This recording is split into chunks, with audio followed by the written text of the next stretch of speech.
Let's talk about how Matty Healy was left out of the Taylor Swift Eras Tour docuseries, but also all the signs that still point to his presence, despite the carefully edited PR narrative that Taylor was trying to portray. For those that are new to this channel, I've made videos discussing Taylor's PR strategies as it relates to what is, in my opinion, her manufactured PR relationship with Travis Kelce and how she plans to reveal this secret in the future. I'll also go over the hidden meaning behind a lot of her songs and the lore and history between her and her ex, Matty Healy, and how that will play into Taylor and Travis's eventual breakup. If that all sounds wild to you, please go watch my video, Why Taylor and Travis Will Break Up Before the Wedding. Of course, I don't know any of these people that I'm about to talk about. This is my opinion only, but I do try to infuse as much PR analysis and investigative journalism as I can with this, while still giving my review of the documentary as well. So now that we've established all the weird PR things leading up to the release of the docuseries, let's finally get into the episodes themselves. For some reason, the documentary decided to almost completely glaze over the first leg of the tour and instead start halfway through the European leg and jump around a bit. This documentary is not chronological at all, and each episode seems to be grouped together by some sort of loose theme, like the fans, or the choreography, or the costumes, etc. It's not so much of a look behind the curtain about Taylor's personal life, but more of a look at the machine that's running Taylor Swift, the brand, and the performer. We don't get to see the thought process behind a lot of the creative choices of the Eras Tour, but we just see that the choice was made, here's what we're doing, and here's the rehearsal footage of it. In this docuseries, she very quickly mentions the fact that I went through 2 breakups on the first half of this tour. And that's a lot of breakups. And for a split second while I was watching it, I thought maybe we might actually get somewhere deep with all this. But no. All that is quickly swept under the rug in favor of propping up Travis, the guy who came in halfway through the tour. It's clear that there's a giant Matty-shaped hole in this documentary because this doc decides to skip over the first run of the Eras Tour and plop us right in the middle of the European leg, which was a full year after their official breakup. She doesn't mention all of the ways that Matty left his mark on the tour itself, all the way from things like the stage design with this Matty figure in the clouds, or in this sign, or the objects on stage like these lamps or these chessboard pieces. And she doesn't even mention the song choices, like when after she broke up with Joe, she changed the set list for Invisible String, which was a song about Joe, to The One, which was a song about Matty. And while she's talking about all these people that got invited up on stage with her, she's already had Matty on stage too, as part of the opener with Phoebe Bridgers, and of course, this famous speech. I've just never been this happy in my life, in all aspects of my life. It's not just the tour, it's like, I don't know, I just sort of feel like my life finally feels like it makes sense. Just the timeline of where this docuseries starts already told me right off the bat that despite my predictions from my last video that this doc would rehabilitate Matty's public image, that's not what we're getting. We are in deep Tavis territory right now, and what we're about to watch is a carefully curated, Disney-approved, revisionist history docuseries that's only going to let the audience in on exactly what Taylor wants us to know currently, with none of the mess from before. It is curious, though, that this docuseries starts off with introducing the Tortured Poets Department addition to the setlist in Paris, because those like me who were paying attention at the time remember that the Paris tour date was an interesting time to be a mailer. That's because in May 2024, there was the guitar shop incident that happened. Basically what happened was that there was this Gibson guitar that came from a shop called Matt's Guitar Shop in Paris. This guitar had the same serial number as Taylor's birthday, and the owners of Matt's Guitar Shop thought it was really cool, and they really desperately wanted to give this guitar to Taylor ahead of her Paris performance. So they were trying to reach out to her through various social media posts. Coincidentally, during this time, Matty Healy followed the store's Instagram account and commented on their posts and told them to check their DMs. He also does a solo pap walk in New York too around this time, which is a pretty rare thing for Matty to do. It almost seems like he's trying to call attention to himself for some reason during this time. Anyway, it seems that eventually the guitar was sold to an unknown buyer, and this timing is curious because during the Paris dates, Taylor went on to perform a series of Matty-coded surprise songs those nights. First night, of course, it's a given, she sings the song Paris, but she also sings an angry version of LOML, which is a song about how Matty broke her heart.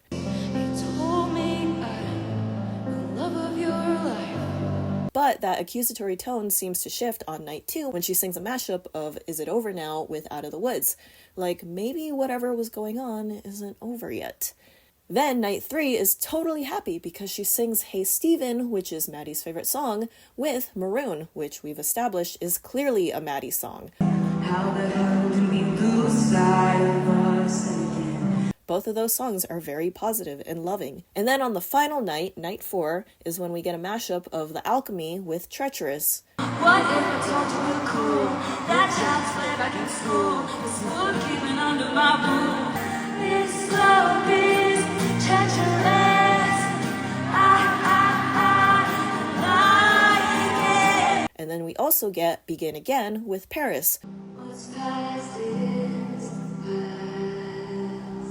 Watch it begin again. And the song Begin Again references James Taylor, one of Matty's favorite artists, and how they could begin again in Paris. So if you look at the overall story that she's telling on these 4 nights, it is indicating that she was upset at Matty, but then they maybe decided to reconcile, and it's a treacherous road, but perhaps they could begin their relationship again. So all that to say is that maybe Matty bought that guitar from Matt's guitar shop and was able to send it to Taylor as a gift, and maybe all these songs are like Taylor's way of saying thank you. And let's just talk about how Paris is a location that seems to hold a lot of meaning to both of them, considering they both have songs called Paris and matching concert stage designs involving a spiral staircase that gets used when Matty sings a song. How I'd love to go to Paris again. So that's the significance of Paris between Taylor and Matty, but you would have never known any of this was going on if you were just watching the docuseries. Anyway, one thing that is clear in this doc is that Taylor takes her surprise song choices very seriously. She spends a lot of time choosing which songs she's going to do and exactly which lyrics will go where in each mashup. None of it is accidental. And that's why I believe the surprise song segments during the Eras Tour was her main method of secretly communicating with Matty while they were both with other partners. And speaking of surprise songs, let's talk about this exchange in episode 3. You know, it really kind of tells your story. It's so, of how so it's so cool. different and when you first met. Who are we talking about now? Travis, your boyfriend? That's what I was I'm thinking talking, during this all is that. about, these are literally 2 breakup songs. This scene reads to me like a meta commentary skit. It's different as a breakup song. I know, but it's about, I just hear the pretty parts of it. I mean, I'm glad that you read that into it, because And I'll get into why Andrea annoyed the crap out of me in this docuseries later, but for my own sanity, I have to believe that Andrea knows the real meaning of many of her daughter's songs. But in this scene, Andrea is playing the role of the dumb audience member, and Taylor is clarifying something in order to make a point. Remember, everything we're watching is extremely intentional. This is the one moment in the entire docuseries that doesn't seem to kiss Travis's ass, and it was definitely a choice to leave that in there. And I think the purpose of including it is to show that all throughout the Eras Tour, fans were misinterpreting the meanings of her surprise songs and misattributing them to Travis when they were really about something completely different. Most likely something Matty related. And later, when Travis is watching the surprise song segment and bopping along to her mashup of Cowboy Like Me with Maroon, I just had to laugh because those are Matty's songs. Farmers, like to cultivate their thing and keep it the same. And cowboys like to kind of go out and find new pastures. My only advice would be just be a cowboy. So be a cowboy. And Travis has no idea. It reminds me of this other surprise song moment in Amsterdam when she sang the horniest mashup of the song Dress with I'm Gonna Get You Back, which is a song about wanting your ex back, while in front of Travis.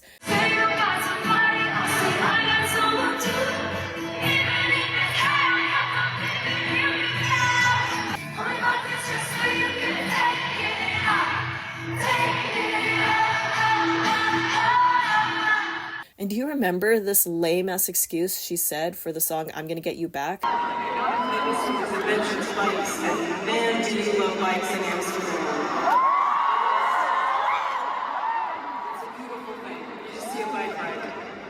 Bike ride with 3,000 bikes on them. It's one of the coolest things about the place. Oh my gosh, you can tell when Taylor wants to redirect attention to something shady that she's doing, because she will often go out of her way to provide a very obvious alternative explanation for it so no one digs any deeper. Some other smaller but interesting scenes that I noticed is when Taylor is listening to an audiobook of God of the Woods, which just so happens to have a story set in 1975. And also when Taylor is wearing this Led Zeppelin shirt, which just so happens to be from around 1975. And we've talked about how both Taylor and Matty like to reference Led Zeppelin with the song The Black Dog. It just shows that despite those little moments that only some people in her audience seem to pick up on, the only things that she actually wants to talk about in this doc are the topics that fit whatever narrative she's trying to push. It seems like each scene in this documentary seems set out with the same purpose: to go down a list of recent criticisms of Taylor and disprove every single one of them with the way she operates. She's not a greedy billionaire. Look at how she gave all of her employees huge bonuses. She's not a mega Barbie. Look at how she props up her queer dancers. She didn't trip and fall into being the biggest pop star in the world. She and her family worked really hard to get there. Her and Travis aren't fake. Look at how much they have in common. Travis is just very comfortable with, conceptually speaking, a big life, because he has one. And in the middle of all of that intentional redirection, she chooses not to include some basic topics because it doesn't fit whatever narrative she's trying to push. Like, how could you not mention Jack Antonoff anywhere in this doc? He is your longtime producer that helped you make most of the Tortured Poets department. He's even been on stage multiple times during the Eras tour, but we get not a single mention of Jack. And even the most simplest of things, with the way she talks about revealing the new gold Reputation outfit and the audience's crazy reaction, that can't even be described with the whole picture, because fans weren't hyped because they were seeing some pretty new gold costume. They were hyped because they thought that it meant that Reputation Taylor's version was coming out. But nope, we're not allowed to talk about Reputation TV. And of course, how could you not mention the fact that there was a fan that died at her concert in Rio de Janeiro, even though you had already mentioned the terrorist plot in Vienna and the Southport attack? Like, I get that this tour focuses on the latter half of the Eras tour in 2024, but you were still able to scrounge up behind-the-scenes footage from the first half of 2023 when Taylor was giving out bonuses to her crew. So, like, we're just gonna assume that everything else was left on the cutting room floor? Now, don't get me wrong, I did enjoy watching a lot of this docuseries, and even though I critique her a lot, I'll still defend her on some topics that she's worth defending on. Like, yeah, sometimes she's an out-of-touch billionaire, but I do think that she's also extremely smart and aware of what kind of audience she has and what image she portrays. And I get that from her perspective, there's some topics that you just don't even want to bring up because it's not worth the backlash and the way that people will twist it. Like, I know why she does all this. It's because a lot of her fan base is made up of pearl-clutching Sarahs and Hannahs that don't read anything past the headlines. They don't understand media literacy. They only want her to live out her life in a way where they can project their own fantasies or values onto her. And she's built up that kind of close relationship with her fans for years, but probably to the detriment of herself now, considering the whole Speak Up Now campaign that broke Taylor and Matty apart. Him and Taylor's relationship has had a ton of up and downs throughout the years, and they'll probably break up and get back together a million times over. And even though I am hoping that her and Matty do eventually get back together, it's only because Taylor was the one who explicitly told us that was what she wanted in the Tortured Poets department. If she had dropped an album telling us that she hated Matty and that he was just a dumb rebound and she never wanted anything to do with him ever again because he broke her heart, I wouldn't be making this video. But instead, she's been dropping breadcrumbs left and right and has been signaling to him for more than 2 years since their breakup, despite the Travis of it all. She's been telling us the same shit indirectly for years, before the Tortured Poets department and after, that she wanted to be with Matty and that he is the one. But it has to be indirect because Matty is still a controversial figure in the Swiftie fandom. He doesn't fit this image that the fans have for her. The fans see her as themselves, and they want her to live out some fantasy where they're the popular girl that gets to marry the star football jock of their dreams. And Matty is not that. And he also doesn't fit the image that a lot of gaylers have, where Taylor is just some closet lesbian who doesn't need any man at all. They don't want to believe that Taylor is in love with a grungy British bad boy with a drug problem. So they deliberately twist and misinterpret his past interviews to portray him like he's 100% this terrible guy so they could just write him off completely. But real life is not that black and white. Sure, Matty is kind of a mess. He's got his own faults. But he's Taylor's mess, and apparently she signed up for it. I chose this cyclone with you, and who's gonna hold you like me? That's precisely why Taylor wants him so badly. It's the one thing her fans and her family won't allow her to have, and she can't say it out loud, so she has to say it quietly instead. And even though I get why things are being misrepresented, as a viewer, I could still definitely feel that underlying tension with the way things were being presented in the docuseries. And the most troubling message that I'm getting is that her own relationship with Travis was not her idea. It's almost like an arranged marriage that was put upon her by her family and everyone else in her life, and she had to concede to going along with it and gaslighting herself into settling down with him in order to make her family and her fans happy. And I've said this in my previous video, and it still holds true. Oh my God, everyone in my life and all the people on talk shows and social media told me exactly who they think is perfect for me. It was Travis. They were so right. Thank you so much, audience, for your input on my relationship. Now, I don't think she's completely lost all of her agency because she's definitely still pining hard for Matty on the side. There's definitely a bit of malicious compliance going on, and with all these clues, there has to be some sort of plan in place that Taylor is in control of, like an eventual breakup with Travis where she gets to prove everyone wrong. But assuming I'm wrong and there's no hidden reveal, no secret plot twist, no planned breakup with Travis, this whole relationship narrative in this docuseries is just sad. Like, what do we actually learn about her and Travis's relationship in the docuseries? The fans absolutely love Travis. I think it's because they can tell that he loves them too, and he just kind of loves all people. The moment's never too big for Travis. The lights are never too bright for Travis. And that particular night, he brought a lot of happiness to a lot of fans. He really loves his mom. I went, ding, ding, ding, ding. Now, how in the world am I going to get her to meet him or whatever? Feeling like I'm not a person, I'm just this like big conglomerate that no one sees as a real human being, and like especially not men that I date. You mean to tell me that Travis, the guy who's been clout chasing his entire life and only reached out to her when she was already on top of the world, that's the guy who actually loves her and sees her as a human and not a conglomerate? Not Joe, who wanted a private life with her? Not Matty, who sustained a decade-long secret emotional connection with her despite everything else? Travis, who is quite literally the most monetized and manufactured partner that she's ever had. That's your guy who loves you for you? And I'm sorry to get parasocial here. Again, I don't know any of these people. This is just my opinion, and Taylor chose to include Travis in the docuseries and as part of her brand, so I'm simply reacting based on the narrative that is being presented here. It seems like everything they do together is specifically catered for mass consumption. Even when he first called out to her on his podcast, it was in the middle of a sponsored ad break for SeatGeek. NBA, concerts, festivals, Taylor Swift, comedy, all on SeatGeek. Okay, I see you throwing Taylor Swift in there. I got that $20 discount on these Taylor Swift tickets. Wow, how ironic that SeatGeek tried to do a little consumer analysis survey after this shout-out. This love is pure profit, indeed. The one shared commonality that Travis and Taylor have is that they both perform in front of stadiums of people, and even that has a set expiration date, because one day very soon, if Travis wants to protect his health, he's going to have to retire from football. And unlike Taylor, who's a very creative person, when Travis is not in stadiums, he's not constantly making art. He's scrounging for D-list roles in comedy movies and starring in cereal commercials. I got the Honey Nut Cheerio choo-choo train. He's playing golf and dragging around his emotional support jock Ross Travis to each event. I'm sorry, but one day he's just going to be a washed-up former athlete who offers subpar commentary on his brother's podcast. And you think Taylor, who has no intention of retiring from music anytime soon, is going to be sitting at home having an intellectual and artistically stimulating conversation with Travis, of all people? The same guy that inspired the lyric, "You know how to ball, I know Aristotle." Travis can't even recognize a song from Taylor's discography except for major ones like Blank Space or So High School. New Heights of Are you familiar with Man Hoodie? I'll just say, it's a Life of a Showgirl reference, boys. Come on. Man Hoodie? To the lyric, New Heights of Manhood. It is the time we were referenced in the album. I didn't understand that. Taylor's gonna kill me for not knowing that.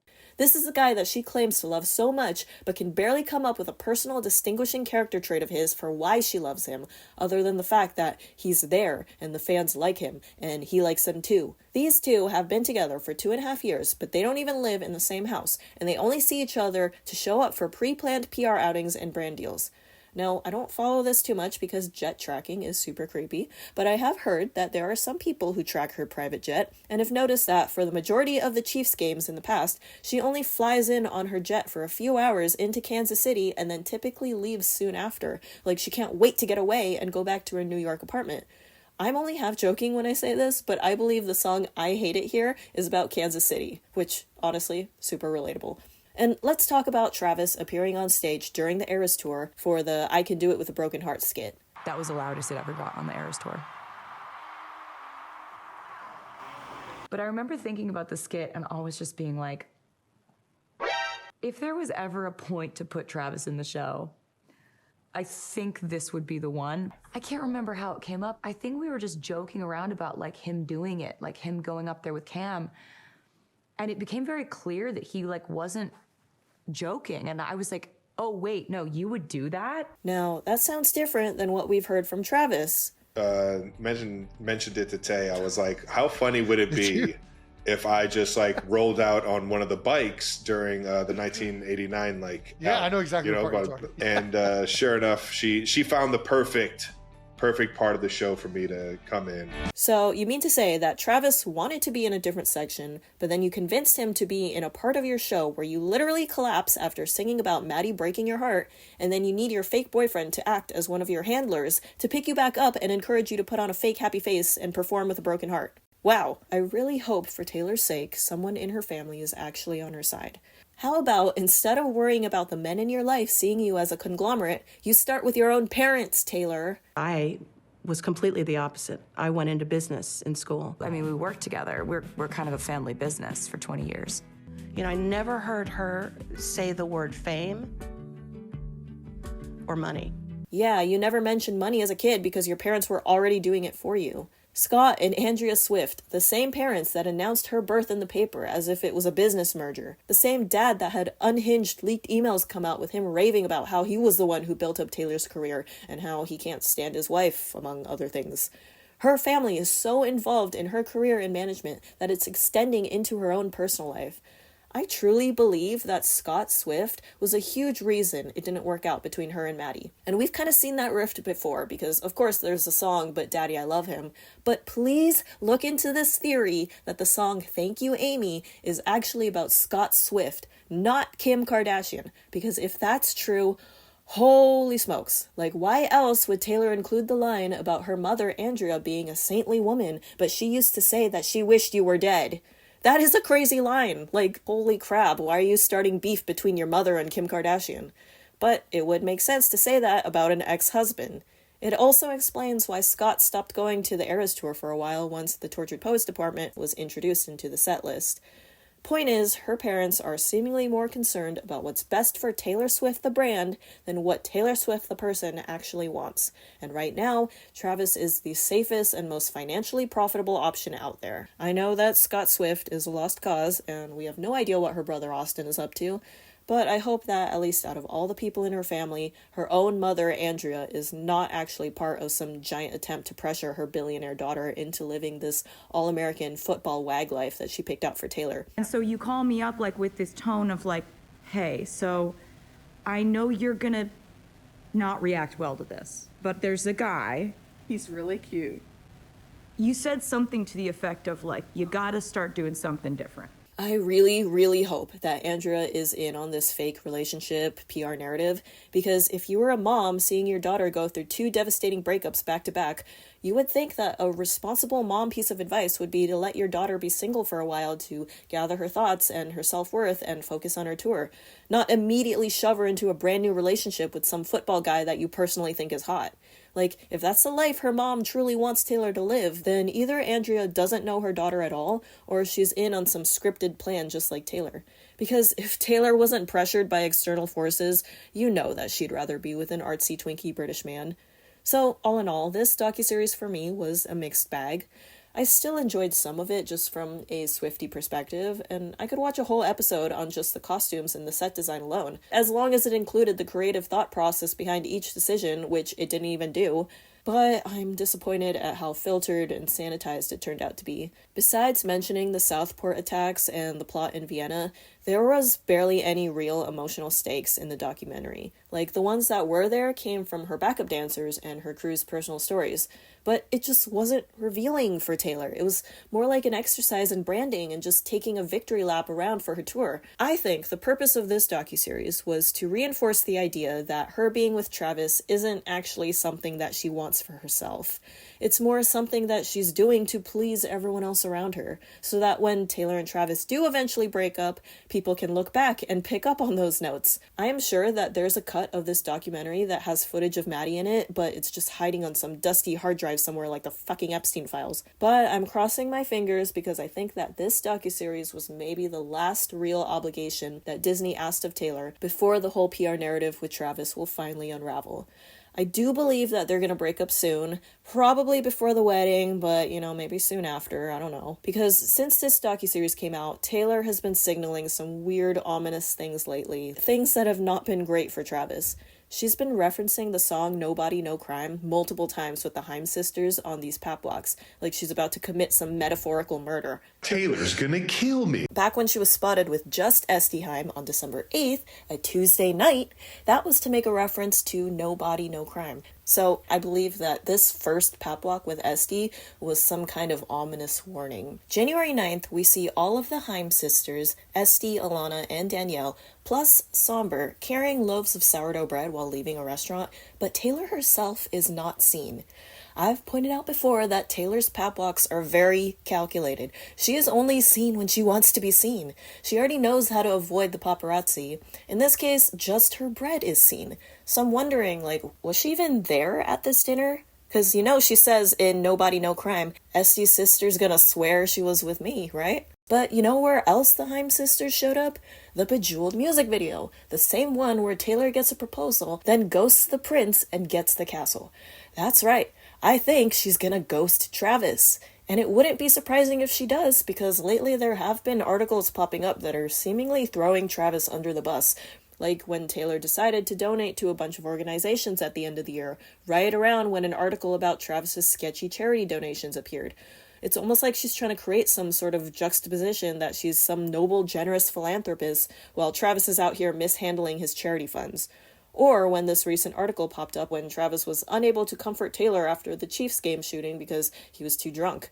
Why bring that up now? That happened 2 years ago. Or how about these sources saying that their wedding planning is being put on hold due to Travis not knowing what he's going to do with his career and he has to make a decision. Or this article that Travis is worried that the Blake Lively lawsuit is going to risk canceling their wedding if Taylor is called up as a witness.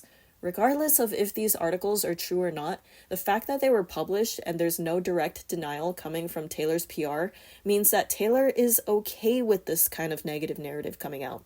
It's like they're trying to soft launch a breakup and mentally prepare Taylor's audience that something is going to happen that will cause the wedding to stop. Usually Taylor is really good about covering up his scandals, but not since this documentary came out.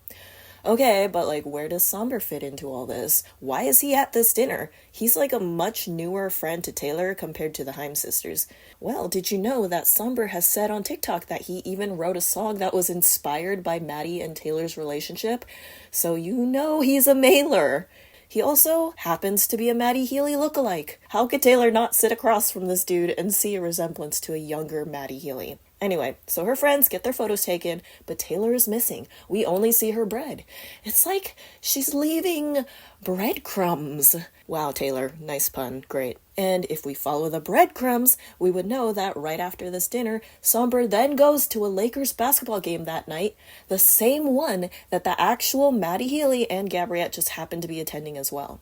And on this bread is a sticker that says, "Are you bready for it?" Which is a funny pun, but Taylor had just talked about the song Ready For It in her Stephen Colbert interview about how a recording is like a snapshot of where she was in life when she wrote it, and we've already discussed how Ready For It is a song about Matty after the first time they got together back in 2014. Taylor seems to be bringing up this song repeatedly. So all this to say, Taylor is leaving breadcrumbs with her friends who are in on this game, and all the signs are pointing to something reputation related and maybe Matty Healy related. Maybe there's a breakup with Travis coming, or maybe the Reputation vault tracks are about to come. Anyway, whatever it is, I am ready for it. Anyway, I will be doing an entire song-by-song analysis of the life of a showgirl from the perspective of PR and Matty Healy related clues. Please stay tuned for that. Until then, You have to just take life, you know, one era at a time. See what happens. See what happens.